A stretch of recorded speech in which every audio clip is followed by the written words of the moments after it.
இந்த அண்மை காலத்தில் பிரிட்டனும் சீனாவுக்கும் இடையே உண்மையில் ஒரு மோதல் ஏற்பட்டது.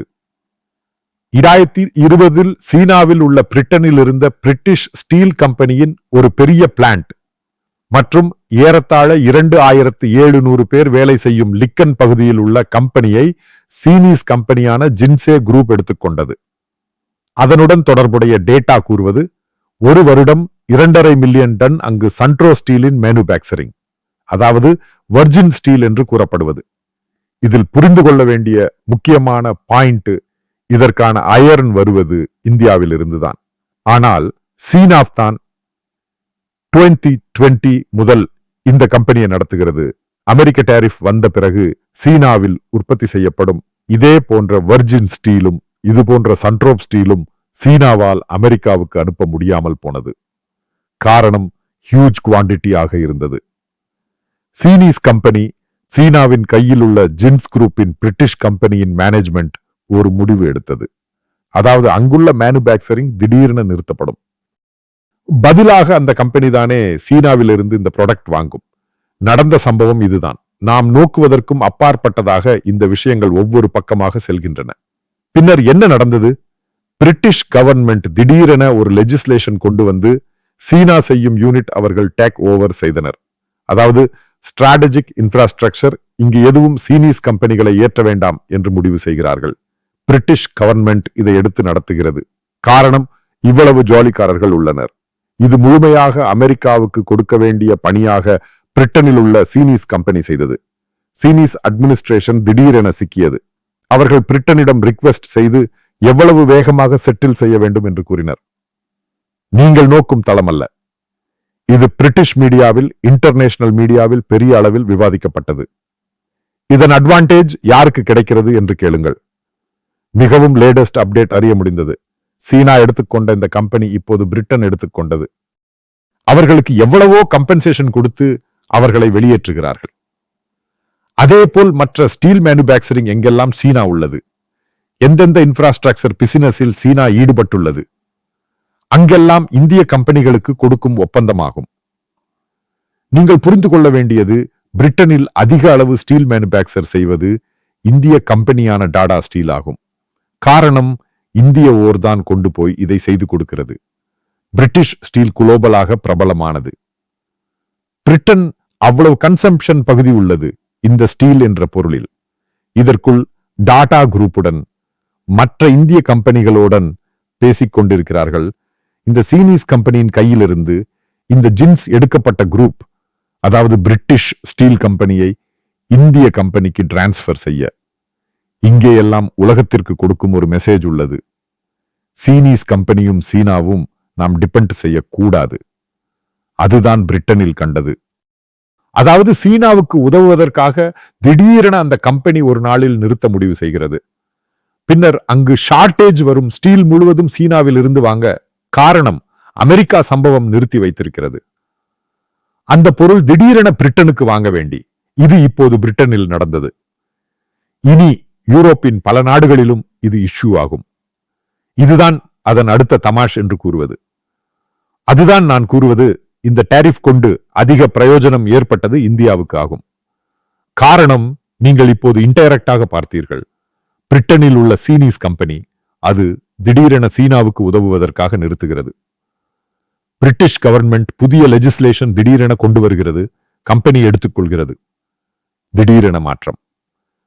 பின்னர் இந்தியாவில் உள்ள டாடா ஸ்டீலிடமும் மற்ற இஸ்பாத் என்று கூறிய பல குரூப்புகளிடமும் கூறுகிறார்கள், உங்களால் இந்த கம்பெனியை எடுத்து நடத்த தயாரா இல்லையா? அங்குதான் அட்வான்டேஜ். அதாவது பிரிட்டனில் எவ்வளவு சீனா இன்வெஸ்ட் செய்துள்ளது, ஸ்ட்ராட்டஜிக்காகவும் இன்ஃப்ராஸ்ட்ரக்சர் பகுதிகளிலும் சீனாவை வெளியேற்றுகிறார்கள். இங்கெல்லாம் இந்திய கம்பெனி தான் நுழைய போகிறது. இதை நான் முதலில் கூறிய போது பலர் இது அப்படி இல்லை, இப்படி ஆகும் என்று கூறினர். நீங்கள் உங்கள் முன் காணும் சம்பவம் தான் என்ன பிரிட்டனில் நடந்தது என்று. முன்பு ஒரு வீடியோவில் நான் கூறினேன், சென்ட்ரல் ஆசியாவில் இருந்து, மிடில் ஈஸ்ட் ஆசியாவில் இருந்து வந்து பிரிட்டனில் வேலை செய்யும் லேபராக இருப்பவர்களை அவர்கள் வெளியேற்றிய பிறகு இந்தியர்களை கொண்டு வரப்போகிறார்கள்.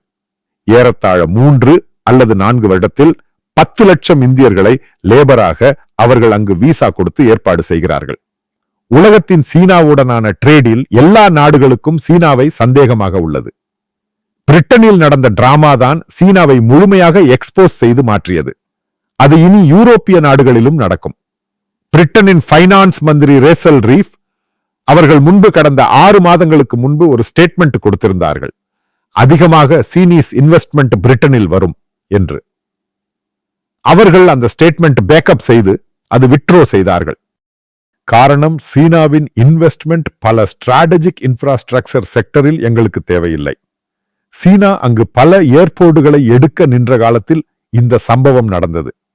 இங்கும் இந்திய கம்பெனிகள் தான் என்ட்ரி செய்ய போகிறது. ஜிஎம்ஆர் ஆகட்டும், அடானி ஆகட்டும், பல குரூப்புகள் அங்குள்ள ஏர்போர்ட் ஆகட்டும், கிரிட்டிக்கல் இன்ஃப்ராஸ்ட்ரக்சரிலும் இந்திய கம்பெனிகளுக்கு வாசல் திறந்து ஒரு இஷ்யூவின் பேரில் போர்ட்டுகள் உட்பட இங்குதான் மாற்றம் என்று கூறப்படுகிறது. இந்திய கம்பெனிகள் அவ்வளவு வலிமையாக முன்னேற வேண்டும். இங்குதான் ஒவ்வொன்றாக வெளிப்படுகிறது. ஆன்ஃபோல்ட் செய்வது. இங்கு இந்த பிரிட்டனில் ஸ்டீல் இண்டஸ்ட்ரி என்று கூறுவது நான் முன்பு கூறியது. அதிகமாக அங்கு கவர்மெண்டின் அவ்வளவு பேருக்கு வேலை கொடுக்கும் நிறுவனம் என்று கூறுவது டாடா குரூப் ஆகும். அவர்களின் கார் மேனுபேக்சரிங் மற்றும் ஸ்டீல் எல்லாம் சேர்த்து. இந்திய கம்பெனிக்கு அங்கு பெரிய ஆதிபத்தியம் ஏற்பட்டது. இதனுடன் சீனா முழுமையாக எக்ஸிட் ஆகி போகும். சீனாவை தூரத்தில் தள்ளிவிடும். அங்கு முழுவதும் இந்திய கம்பெனி தான் என்ட்ரி செய்ய போகிறது. இதுதான் ட்ரம்பின் ஆசை. சீனாவை விலக்கி இந்தியா என்ட்ரி செய்கிறது உலகத்தின் எல்லா இடங்களிலும். இப்பொழுது அந்த கூறியதின் ஃபார்முலா உங்களுக்கு பிடிக்கும். மோடஸ் ஆப்பராண்டி எப்படி ஒர்க் அவுட் செய்தது என்று. அதாவது யூரோப்பிய நாடுகளுக்கும் அமெரிக்காவுதான் இவர்களுக்கு இந்த சீனாவுடனான டீலிங்கிங், அதாவது அவர்களுடன் லிங்க் செய்து மாற்று. அங்கு இந்தியர்களை கொண்டு வா. காரணம், ஜனநாயக நாடு, ஈஸியாக ஒர்க் அவுட் செய்ய முடியும். இந்திய கம்பெனி ஆனால் ஒருபோதும் இந்தியாவில் இப்படி பிரச்சனை ஏற்பட்டு என்று கூறி அந்த நாட்டில் வேலை செய்தால் அந்த பிளான்ட் எதுவும் மூடாது. அதுதான் ஜனநாயகமும் ஜனநாயகம் இல்லாத நாடும் இடையேயான வித்தியாசம். இங்குதான் நான் கூறியது, சீனாவுக்கு எல்லோரும் சேர்ந்து பாடம் கற்பிக்கும், வேலை கொடுக்கும். இந்த பிரிட்டிஷ் ஸ்டீலின் இஷ்யூ வைத்து பார்த்தால் மற்ற யூரோப்பிய நாடுகளிலும் மற்ற எங்கெல்லாம் சீனா இன்வெஸ்ட் செய்துள்ளது, இங்கெல்லாம் எல்லா நாடுகளும் சீனாவுக்கு வேலை கொடுக்கும். காரணம், பிரிட்டன் கொடுத்த இந்த வேலை கடைசி வேலையாகும். 2.5 மில்லியன் மெட்ரிக் டன் மேனுபேக்சர் செய்யும் பிளான்ட் அவர்கள் ஒரு சுப்பிரபாதத்தில் அடக்க முயன்ற போது கவர்மெண்ட் டேக் ஓவர் செய்து இன்று டாடாவிடமும் மிஸ்பாத்திடமும் கேட்கிறார்கள் அதை எடுக்க தயாரா இல்லையா என்று. அதாவது சிம்பிள் டூல், விலை கிடைக்குமா? இதுதான் கேம் பிளான் என்று கூறுவது. டேரிஃப் இன் எஸ்கலேட் செய்யும் போது எவ்வளவு இந்திய கம்பெனிக்கும் இந்தியாவுக்கும் இந்தியர்களுக்கும் குளோபலாக ரெகக்னிஷன் கிடைக்கிறது. இந்த கேமிற்குத்தான் ஒவ்வொரு நாளும் டேர்ன் அரவுண்ட் செய்கிறார்கள். இங்கு பத்திரிகைகளும் மற்ற இன்டர்நேஷனல் மீடியா எல்லாம் ட்ரம்பை குற்றம் சொன்னாலும் எனக்கு அல்டிமேட்டாக ஒரு சம்பவம் உள்ளது. யாருக்கு இது நன்மை கிடைக்கிறது? அல்டிமேட்டாக இந்தியாவுக்கு தான் நன்மை கிடைக்கிறது. இந்திய கம்பெனிகள் தான் போகிறது. இப்போது கிரீன்லாந்து எடுக்க போகும்போது இந்தியாவுடன் டிஸ்கஷன் நடக்கிறது. எந்தெந்த செக்டரில் அமெரிக்கா இந்தியாவுக்கு பார்ட்டிசிபேஷன் கொடுக்க வேண்டும். இதுதான் அதன் மூவ்மெண்ட் என்று கூறுவது. இங்குதான் இந்தியா மிகவும் வலிமையாக குதிக்கிறது. இந்த ஒரு சந்தர்ப்பத்தில் ஆரம்பம் முதல் நான் வீடியோக்கள் கூறுகிறேன். அமெரிக்கன் டாரிஃப்கள் சீனாவுக்கு எதிரான சம்பவம் மிகவும் பிரயோஜனம் தருவது இந்தியாவுக்கு ஆகும். இங்குதான் சீனாவுக்கு இந்தியாவிடம் மிகவும் கோபமும் பிரச்சனையும். என்ன செய்வது என்று தெரியாத முறையில் ஆகிவிட்டது. காரணம், இந்தியாவை அவர்கள் பிணக்கி இந்தியாவின் பாட்டரிடம் முழுவதும் அடியும் குழப்பமும் உண்டாக்கி பிடித்து எடுத்தனர். இன்றும் சில இடங்களில் மாறவில்லை. இங்குதான் சீனாவுக்கு கிடைக்கும் குளோபல் அடி என்று கூறுவது. இப்போது பிரிட்டிஷ் ஸ்டீலாக இனி ஒவ்வொரு நாளும் ஒவ்வொரு சம்பவங்களாக வெளிவரும். இங்கெல்லாம் தான் புரிந்து கொள்ள வேண்டும் சீனாவுக்கு எவ்வளவு டீப்பாக இந்த அமெரிக்கன் டாரிஃப் அடி கிடைத்துள்ளது என்று.